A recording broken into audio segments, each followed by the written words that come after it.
What's going on YouTube? It's Donnie all day.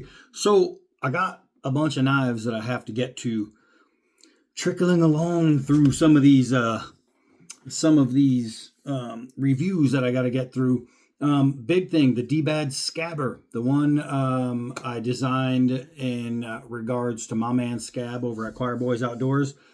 That one is in the mail and on the way. So that one is done and ready for full production. Once I get it in, I'll do the video and I'll send them the pictures and the write-up on it. And usually within a week after that, it's online, but it can be ordered anytime through KHHI Nepal. Let's see, I think the cat is trying to escape. Hold on. So I'm pretty excited about that one because I saw the photos and oh my gosh, it's a beast. I mean, it's everything that you'd expect a scabber knife to be. So I'm just going to go over real quick what I have sitting here ready to go. And you'll see the upcoming reviews. The first one, this one I've had sitting here for a little while now. This is the Fleesa. It's a Fleesa folder with the carbon fiber and the green. It's a pretty cool looking knife. I'm pretty excited to get to this one. I did two already, and both were fantastic. I saved this one for last because it was by far my favorite. I really like it. So I have the Fleesa. Another folding knife I have. This one just came in recently. This is, and I'm trying to remember the name as I speak. Oh, look at that. Artisan Cutlery. This is the, I don't know if it's on the blade, but it is pretty awesome. Let me look at the name. The Revel. Luckily, I did a video on it, a short on it. So this is the Artisan Cutlery Revel, and I have to say, some people might not like the powder blue. I'm actually not against it, but look at this blade shape. That is something special. The stonewash on there, most excellent. So I'm pretty excited to get through that one. I might actually do that one pretty soon. I'm digging that thing. Another blade I have to do. This one is a Spitzgante knife. And I'm not going to lie, I've got some Work Tuff gear here. I've got some Apoc here. This one might be my favorite. It might be. I mean, don't quote me on it yet, but it might be my favorite. This is like a little EDC buoy. Check this knife out. Spitzgante, so far, everything I've tested from them has been great. They are just making knives that freaking work. This one doesn't seem to be any different. This is a nice knife. D2 steel, perfect in the hand. The grip, whoever did this grip, is just deserving of a raise because this feels really good in hand. Absolutely loving it. Haven't done anything with it yet, so I'm pretty excited to get through the Spitzgante knife. And that will be fun. So, what do I have after that? We got some Apoc blades. And we have some Work Tuff gear blades. All of these next ones were sent over by Scabber, Choir Boys Outdoors. And I'm excited. So, one is this Mike Wallace Smatchet. Obviously, it is a spear-tipped leaf design. And I have to say, in hand, I mean, it feels like it's going to smash it. The Smatchet will.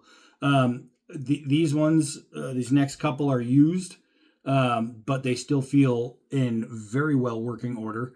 And I'm pretty excited. This one, when I first saw it, I didn't like it. I'm not a big Smatchet fan, first of all, but I have to say, it gives off like these Lord of the Rings sword vibes, because they're a little guy. This would be a full sword. And in hand, I like it way more than I did seeing the design. I like the design cues here where he brought up this shape and then brought it in and then brought the... I think it has some really smart design cues. He made it very gladius from here back. So... this is so Roman in the grip. I can't not love it because I'm a Gladius guy. I think this one might just be a winner chicken dinner type knife. This one is another Apoc knife. This one is a Demko Bowie, and I love it. So here's the deal. I talked about Demko before, and I love him as a designer. I think still this one right here, the 4 Max, look at that grip, is still one of the greatest knives, one of the greatest folding knives ever made. I swear it is. This thing, I had this put up for sale too. I was going to sell it, and then I took it off because I'm like, I love it. This is one of the originals. It's an Italian made. This thing is awesome. But this is classic Demko. This is everything Demko. I mean, just look at this grip. Everything about it is just made to work in the hand. And I was just floored. The design itself is beautiful. So when I tested this one, it made me sad because it's one of the worst grips I've ever felt in a knife. I mean, this is terrible. Anybody tells you different, they're lying to you. This grip is horrible. And then yes, it looks like a rhino. Yes, rhino's my favorite animal, but it's still an ugly blade. I just couldn't get into this thing. Couldn't get into it at all. And for a Demko piece, it left me kind of like, why? Why, Andrew Demko, did you do this? Well, I mean, I guess he only did it once because this grip is great. This whole blade, this is beautiful. This is the Demko designer I brag about. When people ask about designers and I talk about Demko, this is the guy that I say, you need to check out his stuff. This thing is awesome. It really is just awesome. So the Demko Bowie, I'm super excited about because it just feels right in every single phase of the blade. So I'm really, really excited. I'm more excited to test this one than I was less excited to test that one. So we got those. Let me get into some Work Tuff gear blades. I believe all of the next ones. Oh, no, there's one more. This one sent over by the Steel Mindset by Joe. Check this thing out. So this is off grid. This is their newest tracker, the third version. I haven't even tested this yet. I can tell you right away, this is the single best version of this knife that they've done. I think this knife is going to be right up there with my love for the SE6. I think that's how great this is. This knife is phenomenal. I still have to get to this one, and I am excited about it. Off-grid just makes super high-quality knives. This is one of those. Okay, so now we can get into some Work Tuff gear. And I have the Steadfast Large ready to go, but I want to pull up their website because I want to make sure I don't screw up the names on the other two. I didn't even need to do that because Work Tuff gear is smart and I write down the names of the knife on the actual knife. So let's go with the Forester first. The Forester is a bushcraft knife, pure and simple to its most pure and simple form. One thing I can tell you immediately that I don't like is the fact that this right here is so slick because it is true full tang. I can feel my finger wanting to just slide up. So if I was doing any kind of pushing, or if I did like a downward, just put it into the log, there's a good chance my hand can slip and I can hit that edge. What I can tell you about that is that might be the only negative thing. The knife is nice. If you're using it as a straight up cutter, your hand's not going to slip, so it doesn't matter. One of the things that they do, I believe it's the same designer, this is the Voyager, we'll get into it, is path of most resistance. So when the lines go this way, extra grip. When the lines go this way, less grip. So this one, I really like the fact that they went simple with the grip. I mean, simple grip, but it works. It really, really works. Aside from this part, the only thing I would have asked more for on this knife would have been like a little bit extra right here. Outside of that, this knife is sweet. This knife is sweet. True full tang. it looks like a knife that's going to do exactly what it's designed to do. So I'm pretty happy about that one. This one is the Voyager. I believe it's the same designer. I think it is.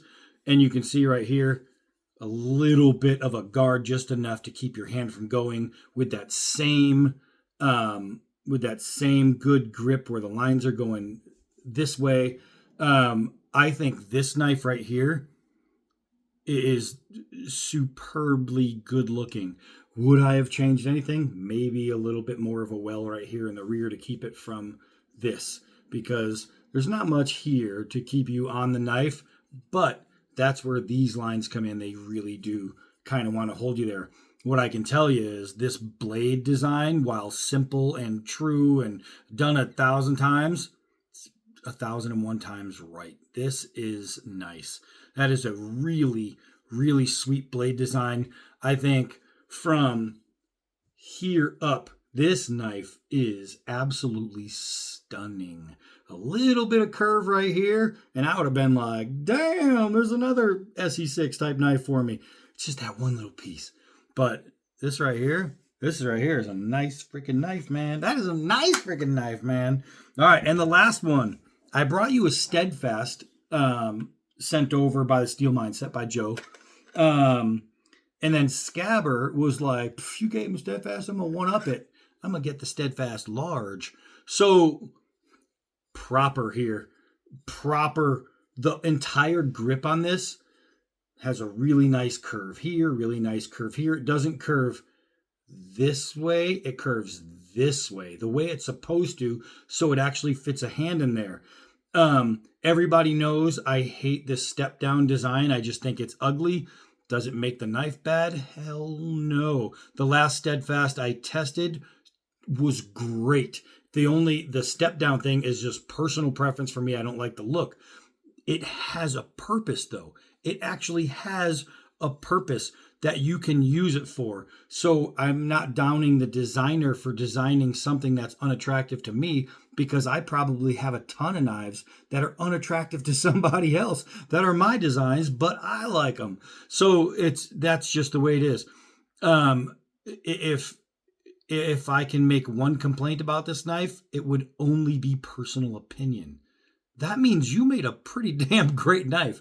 So I'm pretty excited to get into this one. It's oddly light in the front, and I think it's because the step down, if this was held up, then you'd have a better weight for like getting around. But it's not a fighting knife. So it's weighted perfectly as a hunting knife. As a matter of fact, if you measure the mean rests in the same spot as the K-bar utility, one everybody calls a fighting knife, but it's more of a hunting knife, like a camp knife. And that is a perfect balance point for that style knife. If you're buying this because you want a self-defense knife, sharp and pointy, it's going to work. But it's not made for that. The weight is completely wrong.